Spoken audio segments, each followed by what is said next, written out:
Nesse vídeo a gente vai comentar a respeito do Área 11, o novo ETF da UVP Capital. Será que tem alguma pegadinha, Luan? É sobre isso que a gente vai tratar nesse vídeo. Indo direto ao ponto, porque eu não gosto de enrolação e você provavelmente também não. Um membro aqui da minha comunidade perguntou: Luan, comente quando puder a respeito do Área 11. Mas eu vi comentário no YouTube, no Instagram, o pessoal me manda mensagem. Aí eu dei uma olhada também, o que o pessoal tá falando no Reddit. Eu vi esse rapaz aqui falando: comentem aí sobre o Área 11. Tem alguma pegadinha? Que eu sei que você fica desconfiado. Porque quando você vê o próprio criador falando sobre o ETF, você desconfia se falar. Ele é o vendedor. Provavelmente, ele só vai falar bem, só vai me recomendar. É como diz o Warren Buffett: nunca pergunte ao barbeiro se você precisa cortar o cabelo. Vamos ver o que o pessoal está falando aqui e aí a gente vai tratar dos principais pontos desse ETF. A pegadinha é que ele vai lançar o fundo.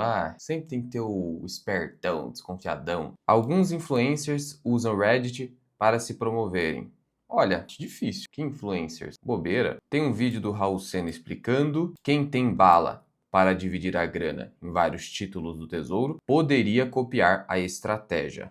Só teria o trabalho de gerenciar isso. Para mim, é só uma questão de comodidade mesmo. Porém, num país que o dinheiro fica na poupança rendendo metade, não sei se me importaria tanto com 0,3% de taxa de administração. De fato, foi comentado que a taxa máxima será de 0,3% ao ano. Já vamos comentar se essa taxa é alta, baixa, justa. Eu vi esse short, provavelmente do Raul Sena, mas deixou várias dúvidas em aberto. Ele fala que vai pagar 5,7, mas o que acontece quando o Tesouro IPCA+ estiver rendendo menos do que isso? E se passar a pagar um cupom muito maior? Eu não vejo sentido nesse produto. Melhor pegar o B5P211, vou falar sobre esse ETF também, que aí é do Itaú, e você mesmo decidir quando vai resgatar e quando. Olha, aqui, quando se fala 5,7, seria hoje. É óbvio que esse yield não é fixo, ele vai se alterar de acordo com a NTN-B, que é um ETF de renda fixa, de Tesouro IPCA+. Esse ETF paga dividendos? E aí tem uma série ali de coisas perguntando sobre imposto. Vamos falar sobre isso. Mas antes, o que seria um ETF? Rapidinho aqui para você. ETF significa Exchange Traded Fund. Nada mais é que um fundo de investimento com cotas negociadas na bolsa de valores. Você compra lá no aplicativo da sua corretora, lá no home broker, onde você compra ações, fundos imobiliários, diferentemente dos fundos no geral, onde você tem que ir lá aplicar, ter o resgate, cotização, toda essa coisa toda aí. Não tem isso. Você compra as cotas na bolsa de valores. É só isso. E a gestão desse fundo pode ser passiva ou ativa. Entende-se como gestão ativa quando o gestor ele não vai simplesmente seguir um indicador, um índice, ele vai fazer a gestão ativa, de acordo com a sua análise, de acordo com o seu julgamento. E a gestão passiva, ao contrário, só segue um índice, um indicador. Para resumir aqui, e aí o que viria a ser esse ETF Área 11? Para resumir, é um ETF lançado pela UVP Capital, BTG Pactual e a Teva Índices, com a finalidade de reunir títulos do Tesouro indexados ao IPCA, mas com cupom. O que é cupom? Juros semestral, e organizar a carteira desse fundo, desse ETF, de modo que você consiga extrair juro mensal desse ETF, porque você vai organizando de acordo com as datas de pagamento, é semestral, só que se você organizar de modo que você consiga pegar todos os meses do ano, você vai receber cupom mensalmente. E por que organizar isso na estrutura de um ETF? É que na estrutura de um ETF, na prática, você está fazendo o seguinte: você está transformando a tributação, olha só, você está transformando a tributação da renda fixa, que é ruim, que segue uma tabela que vai de 22,5% até chegar em 15%, você está tirando essa tributação e transformando-a na tributação da renda variável. Porque na prática, o ETF, mesmo que seja de renda fixa, ele é considerado renda variável. De tal modo que eu uniformizo a alíquota para 15%. Para resumir,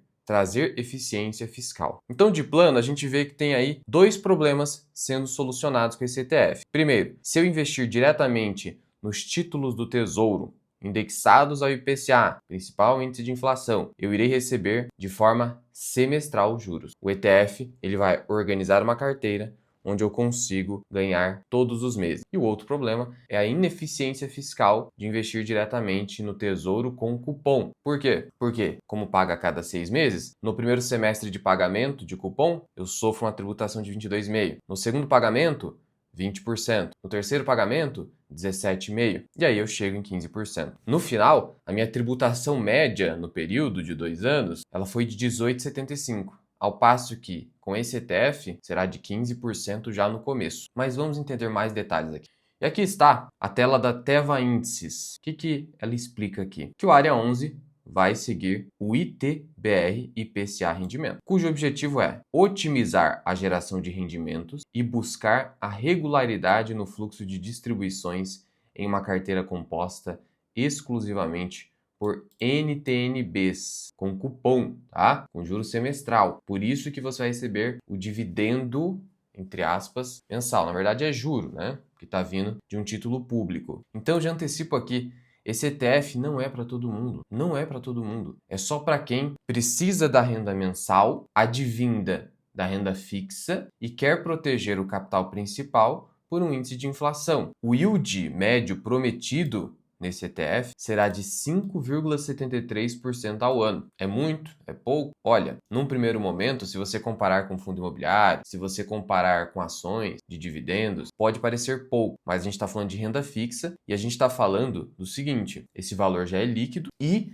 o capital principal está protegido pela inflação, porque esse é o seu temor ao utilizar juros da renda fixa. Aqui, pelo menos, a proteção do IPCA você tem, porque como eu falei, é como se você estivesse investindo aqui no Tesouro Direto por meio desse título aqui, ó, Tesouro IPCA+, com juros semestrais. E aí diversos vencimentos tem nessa carteira com 13 títulos. Veja como é que funciona a estrutura aqui de forma básica, porque muito detalhe técnico não te interessa. O que eles fazem? No índice, eles vão priorizar a seleção de títulos públicos de inflação com cupom, negociados ali com maior desconto em relação ao valor nominal atualizado. Os títulos que estão mais baratos, tipo comprar a ação mais barata. Isso eleva o payout da carteira. Claro, é a lógica do dividend yield. Quanto mais a ação cai, quanto mais a cota cai, maior o meu rendimento. Simples assim. Ah, Luan, entendi. Isso aqui é a questão da marcação a mercado. Sim, viu? Esses títulos aqui, até o vencimento, eles vão oscilar, só que oscilam menos, ainda mais uma carteira, que aí você tem vários títulos. Também se priorizou liquidez, veja só, isso é muito importante, liquidez. São elegíveis as NTNBs com um volume no secundário igual ou superior a 300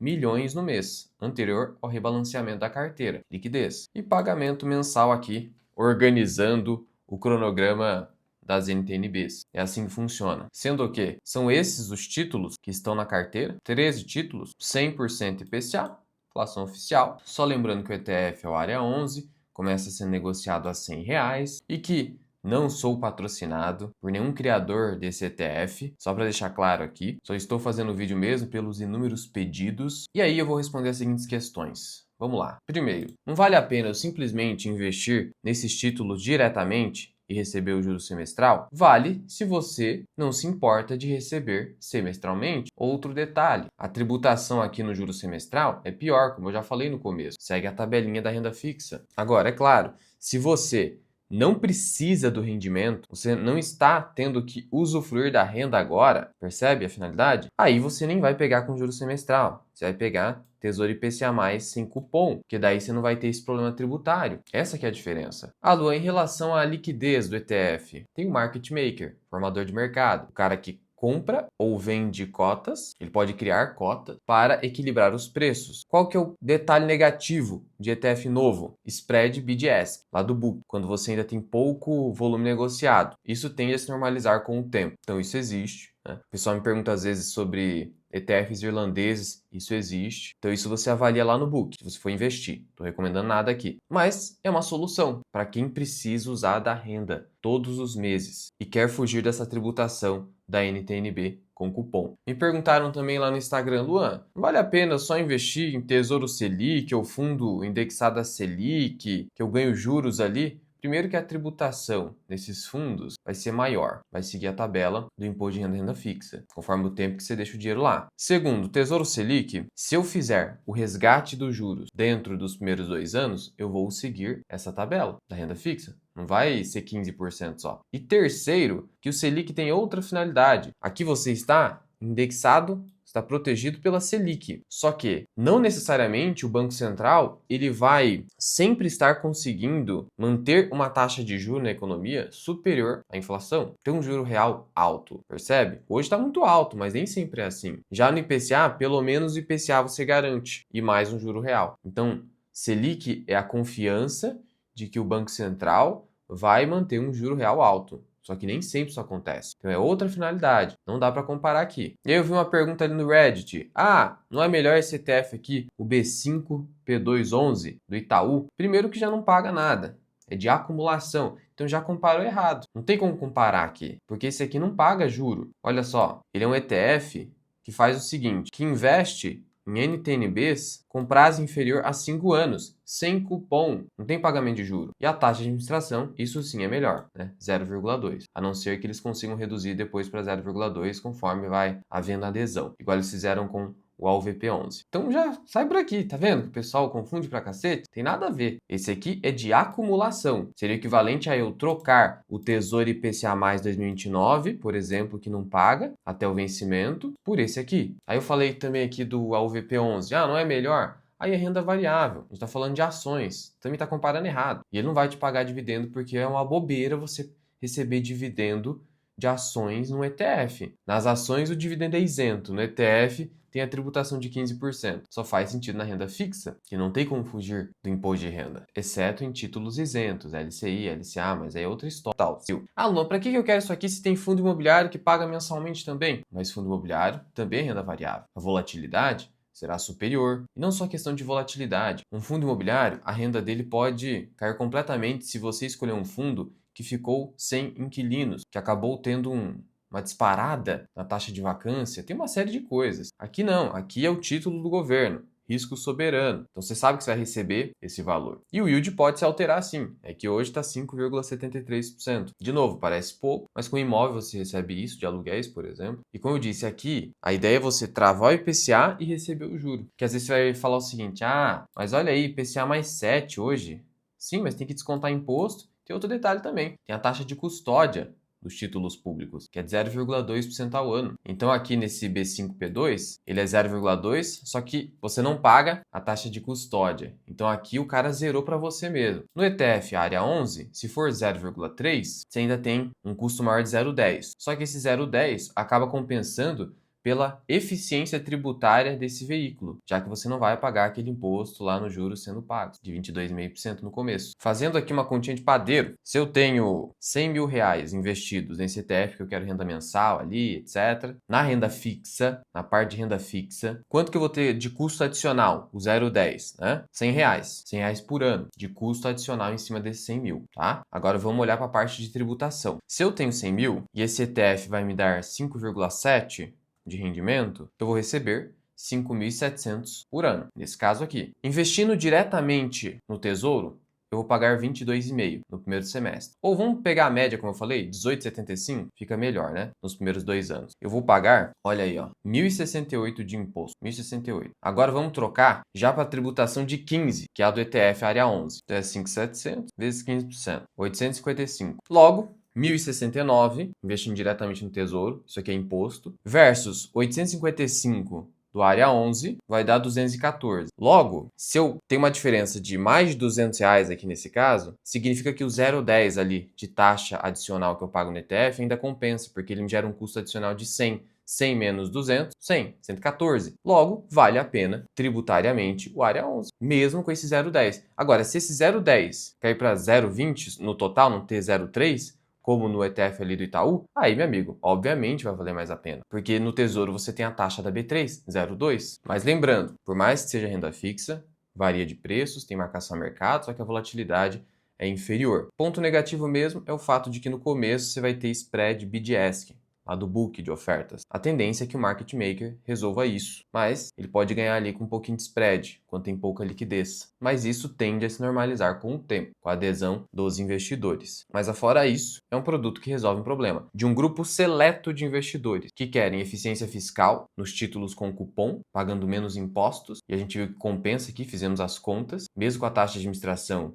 ainda um pouquinho elevada de 0,3 em comparação com o do Itaú, e que querem rendimento mensal, sem ser na renda variável, rendimento mensal na renda fixa, ou seja, empacotar a renda fixa num veículo de renda variável que é o ETF, que pode, se eu tiver prejuízo anterior com ações, ser compensado. Eu posso fazer isso. Só não posso com fundo imobiliário, que aí fundo imobiliário é com fundo imobiliário e Fiago, fica isolado. Eu sei que essa parte de impostos é chata, tem um monte de regrinha. Essa compensação ETF com ação, esse tipo de coisa aí pode dar trabalho. Mas para isso eu tenho uma solução para você, que é a parceira aqui do canal, a Grana Capital. Só reforçando que esse vídeo não está sendo patrocinado pela UVP, BTG, nem Teva. O Grana, ele é indicado pela B3, então tem essa segurança da indicação da B3. É o aplicativo que eu uso para fazer a gestão do meu imposto de renda e é tudo automático. E o que acontece? Existem investidores que acabaram entrando na Bolsa de Valores ali em 2020 e, sem conhecimento das regras tributárias, começaram a fazer vendas de fundo imobiliário,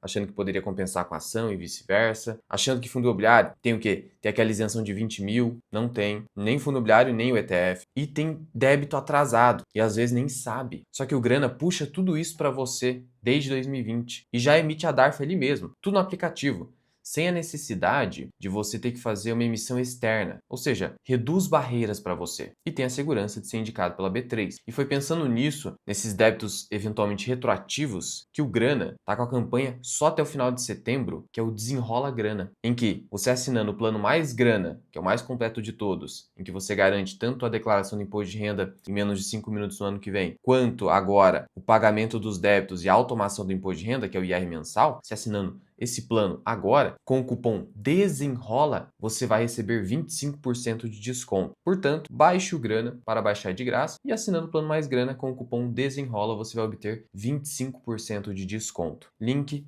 na descrição e no primeiro comentário fixado. Mas e aí, o que você achou desse ETF? Dei minha opinião sincera aqui. E aqui em cima eu vou deixar para você o vídeo em que eu analisei o outro ETF da UVP, que é o AUVP11, que aí é coisa de renda variável, ações, outra história.